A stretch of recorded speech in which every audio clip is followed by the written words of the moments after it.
Salutations, everybody. It is Matty here today, and we are there, just a couple of short days away from Cyberpunk 2077, and you're probably looking to buy this game. But before you buy, hold on, hold the phone there. Here are some general details for you, from the story to the gameplay progression systems, future content like DLC, multiplayer. These are very important details that you should be aware of, as well as times when the game's going to unlock. All that stuff is here in this video, just generally overviewing our whole journey to Cyberpunk 2077. This game has been delayed multiple times, and finally, it actually is officially releasing. So I want to go ahead and just recap a lot of the major points throughout this journey here, how we got here, and what you should know before officially hopping in to Cyberpunk 2077 and staying like sheltered in your house watching no videos, none of that stuff. You just want to go ahead and play your game. I respect that. So let's get it started with a general overview of the story. But first, a word from our sponsor. You see that right there, ladies and gentlemen? That is a man with a metric ton of facial hair. And you know what the worst part of shaving is?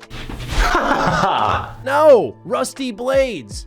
Hey! That's why you need to join up with Harry's. Harry's is a personal care brand that has reinvented the way that you shave, helping you to shave in a premium, hassle-free way. They also support great causes by giving 1% of their global sales to nonprofit organizations that provide mental health care to men in need. Look, I gotta be honest with all of you, okay? I have very sensitive skin, and I've used Harry's shave gel for years. When they contacted me, this was absolutely a no-brainer to recommend to all of you. I mean, look how creamy and smooth this is. How could you not shave your face with it? Plus, the blades are premium. They just released their sharpest blades ever, and they're still the same low price of only $2 each. And you can get this trial set for only $3, and it comes with absolutely everything that you're going to need to get started with shaving that face of yours. And now Christmas is upon us, and let's be honest, these make for some amazing gifts that you can find on their site. So the deal here is amazing. Harry's currently has a trial set at an amazing price, and you'll be supporting my channel by signing up. Head over to harrys.com/MrMatty and get your trial set for a lowly $3. So you're going to play as V. V is a mercenary who's living by her own rulebook, trying to make it big in Night City. Now, one of her major gigs, as we learned in the trailer called, you guessed it, The Gig, brings her into bigger trouble as she discovers a chip that is the key to immortality. And from there, we start to see the likes of Keanu Reeves playing as Johnny Silverhand, and how exactly all of this ties together. What is V's actual motivation? What's going to keep pushing her forward? We have yet to really, truly discover and confirm that. But as it stands now, you are out there in Night City trying to become a legend. So it's going to be really awesome to see where the story goes, but that's just a general overview of things. And as you're exploring Night City, there's going to be tons of side quests, gigs to pick up on, and that brings us over into the progression system. So Polygon, of all places, had a really great write-up when it came to the progression systems for Cyberpunk 2077, because it's very deep on a level where I think some players, even if you're an RPG expert out there, can get a bit overwhelmed. So for starters, there is the life path. At the beginning of the game, you select your life path, whether you want to be a nomad, corpo, which is corporate, or you want to go ahead and just be a street kid and start off in Night City. This changes where the game begins for you. It gives you more dialogue options. It changes how sometimes the world responds to you. It opens up more paths for yourself. Think of like Dragon Age Origins, where at the beginning you're picking maybe human, male, or maybe you're doing an elf, Dalish elf, something along those lines. Kind of the similar idea here, but a little bit more broad and expanded upon. So after you pick your life path, now it's time to go explore, quest, level up. What happens when you level up? Attribute levels as well as perk points. So you have multiple attributes, from your cool level to reflexes to engineering. All of these attributes are connected to perk trees, and within these actual attributes, these perk trees are things like assault, handguns, and they start to tailor your playstyle more and more. What this preview also highlights is the skill system. So another game we can draw a comparison to with this progression system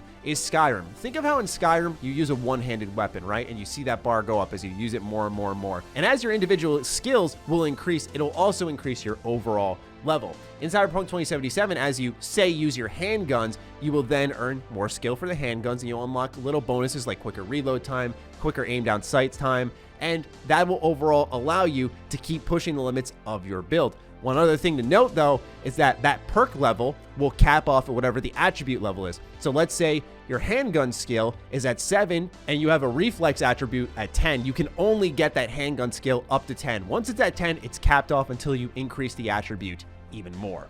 But then there's also not only your main level, but there's street cred. So as you complete all these missions, your street cred goes up because your reputation is spreading throughout Night City and more people want to hire you. So it doesn't play anything into your progression as a character, any skills you're getting. It just unlocks more jobs. But what does participate in your character builds is cyberware. So this is like a whole other tier of character building, right? It's cyberpunk. You can go full cyborg if you want to. So you can put on like mantis blades on your arms, or you can change something in your eye to be able to scan enemies. Stuff like that is available here. So it's a whole other layer to the progression system, which is why I believe it's going to be overwhelming, man. Now, also revealed through Night City Wire was the Cyberpunk 2077 Braindancing. Braindancing is pretty much like the Batman Arkham style detective mode where you're rewinding and investigating scenes and you're scanning stuff. In Braindancing, there's 3 layers. There is the normal layer, which is watching the video feed. Then there is thermal, as well as sounds. You can pick up on all little details throughout the scene in Braindancing, and I think a lot of quests are going to be built off of these. But what's interesting about Braindancing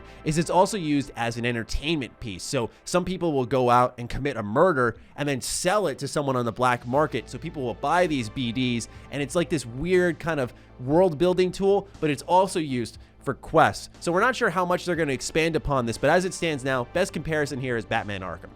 Now, as for the time that this game will unlock, you can go ahead and look at this photo right here. I did cover some of this stuff in previous videos, but like I said, this is a general overview. So whether you're in LA, New York, London, Paris, Beijing, Seoul, Tokyo, you're down in Australia, wherever you are, the time, the date is there. And do keep in mind, I mentioned this as well in a previous video, you could change your time zone and get like 12 extra hours with the game if that would behoove you. So keep that in mind if you want to get started right away and you want to just hop in the game immediately. There's also system requirements out there, whether you're at the minimum or the ultra settings, you know exactly what you need here to get this game running. Now, there has been a question amongst a lot of people on whether or not this game will run well, and as the time of recording this video, it's before any type of reviews would have gone live, so we're not sure exactly how the game performs, but fingers crossed it's optimized well, and that even if you don't have like a high tier PC, you can still run this game really well.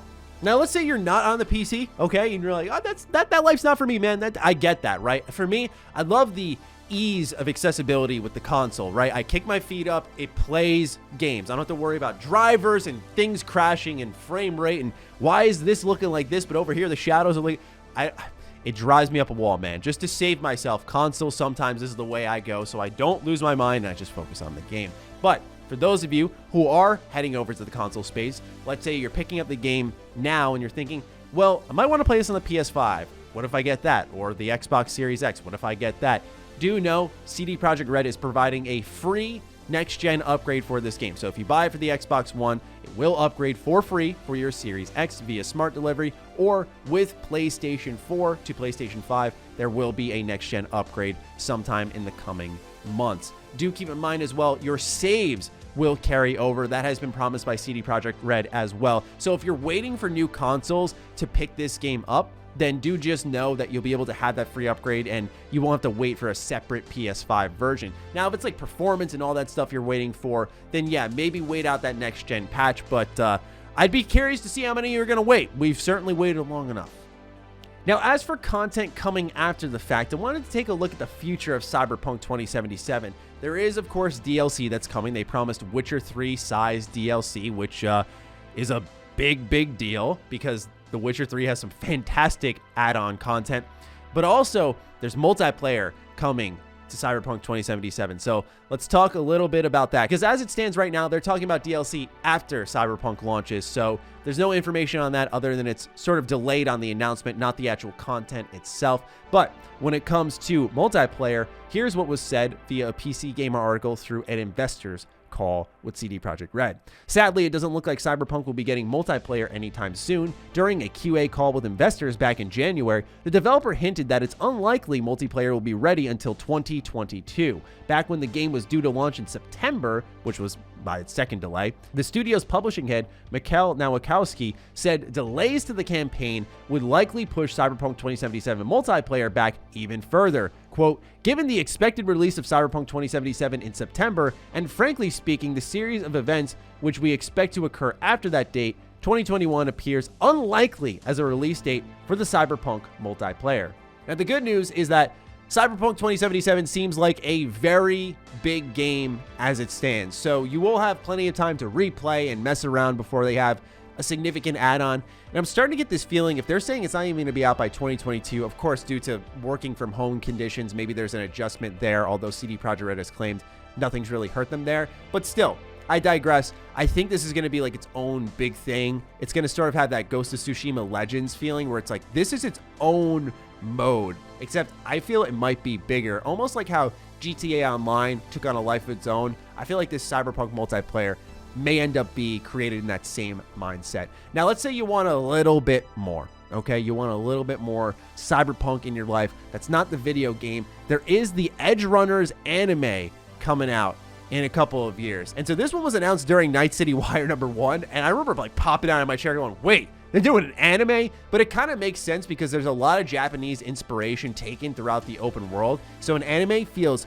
perfect for CD Projekt Red and Cyberpunk 2077. And I'm excited to see what they do here. We have seen anime expansions with games as time's gone on. We've seen a Castlevania anime. We've also seen a Dragon's Dogma anime, which I've sadly not heard good things about, of course. But anyway, that is kind of a general overview of what I think you really need to know to be prepared, from the story to the gameplay, progression systems, release timing, things coming after launch. I wanted to just gloss over everything. I know usually I'm known for doing more of an in-depth analytical kind of approach to my content, but I wanted something more general for people coming in brand new, or for people who just want a refresher, who want to just be like ready, like, okay, I know what to expect. And also, from what I've read in these articles, that progression system, I can't emphasize it enough. It seems like it's going to be very deep. So we'll see, man. Only a couple of days. I'm going to wait much longer. So let me know what you're thinking of Cyberpunk 2077 in the comments down below. I cannot wait to read what you all have to say. Are you excited? Let me know. Other than that, follow me on Twitter, follow me on Instagram. Those links are in the description down below. Big thank you to all the patrons, all the members who continue to really push the limits of the content here. I appreciate each and every single one of you, and I'll talk with you soon. Stay sexy, stay active. I love you all. Peace.